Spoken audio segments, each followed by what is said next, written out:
Hello guys, আসসালামু আলাইকুম। আশা করি সবাই ভালো আছেন। আপনাদের দোয়া ও ভালোবাসায় আমিও ভালো আছি। যাক, আপনাদের মাঝে নতুন একটা ভিডিও নিয়ে আসলাম। আজকের ভিডিওটি হলো আপনারা স্ক্রিনশটের ভিতরে লেখা কিভাবে কপি করবেন।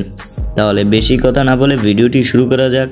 আর ভিডিওটি শুরু করার আগে ছোট্ট একটা রিকোয়েস্ট, এখনও যারা আমার চ্যানেলটিকে সাবস্ক্রাইব করো নাই অবশ্যই সাবস্ক্রাইব করে দাও। আর ভিডিওতে যারা এখনও লাইক দাও নাই তাহলে অবশ্যই লাইক দিয়ে দাও। কোনো অ্যাপ ছাড়াই কিন্তু তোমরা স্ক্রিনশটের ভিতরে লেখাগুলো কপি করতে পারবে, শুধু তোমাদের মোবাইলে ইন্টারনেট থাকলেই চলবে।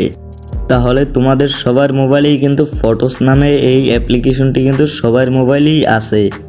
ফটোস নামে এই অ্যাপ্লিকেশনটির ভিতরে প্রবেশ করবে, তারপর এখানে নোট নাওতে ক্লিক করবে, তারপর একটা স্ক্রিনশট বেছে নিবে, তারপর স্ক্রিনশটের ভিতরে লেখাগুলোকে কিভাবে কপি করবে তাতে তোমাদের এই যে লেন্স নামে অপশনে ক্লিক করতে হবে।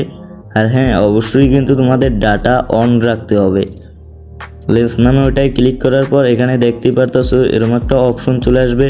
তারপর এখান থেকে তোমরা ছবিটার মানে স্ক্রিনশটটার ভিতরে কোন লেখাটুকু কপি করতে চাও সেই লেখাগুলোকে সাইজ করে নিবে।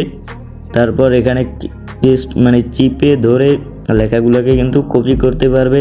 তোমাদের যেখানে লেখা কপি করতে চাও সেখানে লেখাই কিন্তু কপি হয়ে যাবে।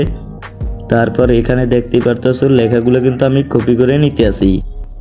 আর হ্যাঁ, যেখানে খুশি সেখানে লেখাই কিন্তু কপি করতে পারবে, মানে কোনো ছবির লেখাও কিন্তু কপি করতে পারবে। তুমি যে মোবাইল থেকে ছবি তুলছো তার লেখাও কিন্তু কপি করতে পারবে। আর আজকের ভিডিওটি এই পর্যন্তই। ভিডিওটি যদি ভালো লাগে অবশ্যই চ্যানেলটিকে সাবস্ক্রাইব করে পাশে থাকা বেল আইকনটি অন করে দিবে, আর ভিডিওতে একটা লাইক করে দিবে। আর পরবর্তী ভিডিও কী চাও কমেন্টে তোমরা বলে যাবে।